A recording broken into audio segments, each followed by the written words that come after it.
नरेंद्र मोदी सोलापुरात जाहीर सभा घेणार आहेत आणि केंद्र सरकारच्या विविध योजनेतून साकार करण्यात येणाऱ्या प्रकल्पांचं उद्घाटन, काही लोकार्पण आणि भूमिपूजन करणार आहेत. अगदी, आणि त्यासाठी जिल्हा प्रशासनानं जय्यत तयारी सुद्धा केलेली आहे. ठीक 11 वाजता पंतप्रधान या ठिकाणी दाखल होतील. सोलापुरातल्या पार्क स्टेडियमवर त्यांची जाहीर सभा होणार आहे. पंतप्रधान नरेंद्र मोदी हे आज सोलापूर दौऱ्यावर येत आहेत आणि सोलापुरातल्या याच पार्क स्टेडियम मध्ये त्यांची जाहीर सभा होणार आहे. 10:45 ते हेलिकॉप्टरनी सोलापूरच्या होम मैदानावर येथे उतरणार आहेत आणि तिथून ते पार्क स्टेडियमच्या याच ठिकाणी येऊन जाहीर सभा घेणार आहेत. त्यापूर्वी विविध शासकीय योजनांचं भूमिपूजन आणि उद्घाटन समारंभ मोदींच्या हस्ते होणार आहे. त्यासाठी जिल्हा प्रशासनानं पूर्णतः तयारी केली आहे.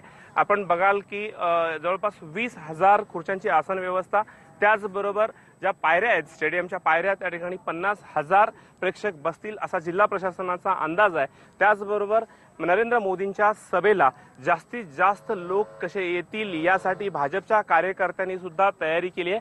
आगामी लोकसभेच्या तोंडावरती पंतप्रधान नरेंद्र मोदी हे सोलापूर दौऱ्यावर येत असल्यामुळे या जाहीर सभेला चांगलंच महत्त्व निर्माण झालंय. आता या जाहीर सभेत पंतप्रधान नरेंद्र मोदी काय बोलतात याकडे सगळ्यांचं लक्ष लागलं आहे.